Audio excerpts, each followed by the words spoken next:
ঈদের দিন সকালবেলা ফজরের আজানের ধ্বনির সাথে সাথে মসজিদে এসে সবার সাথে জামাতে নামাজ আদায় করার মধ্য দিয়ে কবরস্থানে এসে কবরবাসীর জন্য দুহাত তুলে দোয়া করা এবং গবাদি পশুকে গোসল করানো শুরু করে গ্রামের মানুষ ঈদুল ফিতরের নামাজ ঈদগাহে একসাথে আদায় করার মধ্য দিয়ে কিভাবে ঈদ উদযাপন করে সকল কিছু তুলে ধরার চেষ্টা করেছি এই ভিডিওর মাধ্যমে। তাই ভিডিওটি দেখার আমন্ত্রণ রইল।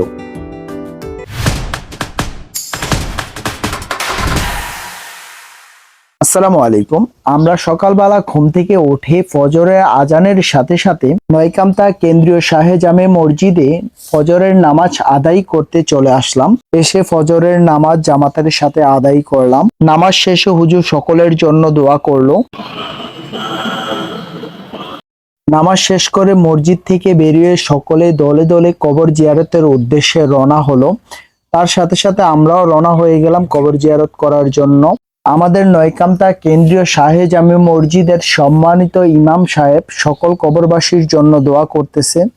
দোয়া শেষ করে আমরা সকলে আবার বাড়ির উদ্দেশ্যে রওনা হলাম। রওনা হয়ে এসেই গবাদি পশুদেরকে গোসল করানোর জন্য পুকুরে নিয়ে গেলাম এবং গবাদি পশুকে ভালোভাবেই আমরা গোসল করিয়ে নিচ্ছি।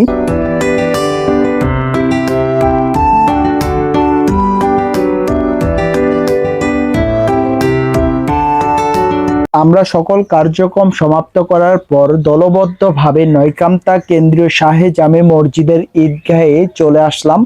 আমাদের নয়কামতা কেন্দ্রীয় শাহে জামে মসজিদের ঈদগাহটি বিশাল বিস্তৃত জায়গা নিয়ে অবস্থিত। এই ঈদগাহে প্রায় 2 থেকে 2.5 হাজার মানুষ একসাথে জামাতে ঈদের নামাজ আদায় করতে পারে।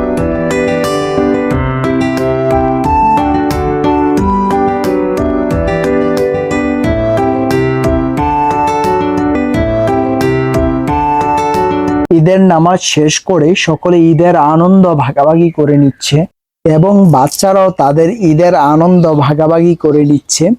তাই আমাদের পক্ষ থেকে সবাইকে জানাই ঈদ মোবারক। সবাই ভালো থাকবেন, সুস্থ থাকবেন। আসসালামু আলাইকুম।